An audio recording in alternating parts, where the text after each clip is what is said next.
Des tirs près du palais présidentiel, mercredi à la mi-journée. 2 heures plus tard, des militaires annoncent avoir pris le contrôle total de la Guinée-Bissau. Et le lendemain, un général est investi nouvel homme fort du pays. Que sait-on du coup d'État qui se joue en ce moment dans ce petit pays d'Afrique de l'Ouest ?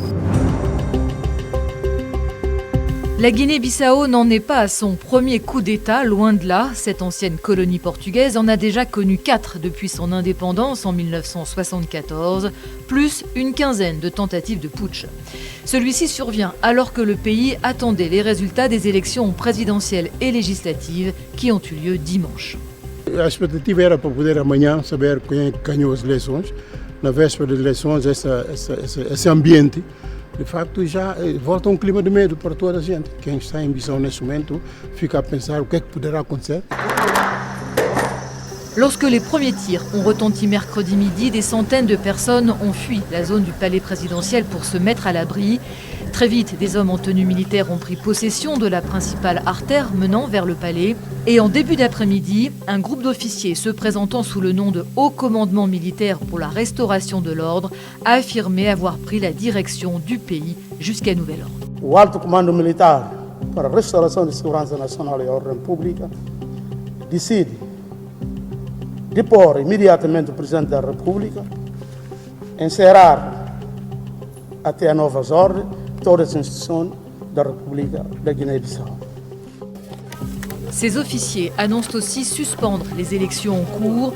Dans l'attente des résultats officiels qui étaient prévus jeudi, le camp du président sortant, Umaro Sissoko Embalo, et celui de l'opposant, Fernando Dias, revendiquaient tous deux la victoire. Le président destitué a été arrêté. Arrestation également de Domingos Simões Pereira, qui dirige le principal parti d'opposition. Écarté de la présidentielle, il s'était rallié à Fernando Dias. La précédente présidentielle en 2019 l'avait opposé à Umaro Sissoko Embalo. Là aussi, les deux candidats avaient revendiqué la victoire et le pays avait connu plusieurs mois de crise post-électorale. Cette fois, malgré l'absence donc du principal parti d'opposition, les Bissau-Guinéens espéraient tourner la page des turbulences politiques. Está voltando a tranquilidade e estabilidade. Portanto, sem estabilidade, nunca pode avançar. A nós nunca pode pegar todo o tempo na instabilidade. Nós devemos ir para a estabilidade, para não estabilizar, para nós sumar nos companheiros também de sub-regiões. Isso é fundamental. Mais stabiliser le pays, c'est aussi l'argument invoqué par les militaires pour justifier leur putsch. Ils affirment que les renseignements généraux ont découvert un plan visant à déstabiliser le pays avec l'implication des barons nationaux de la drogue.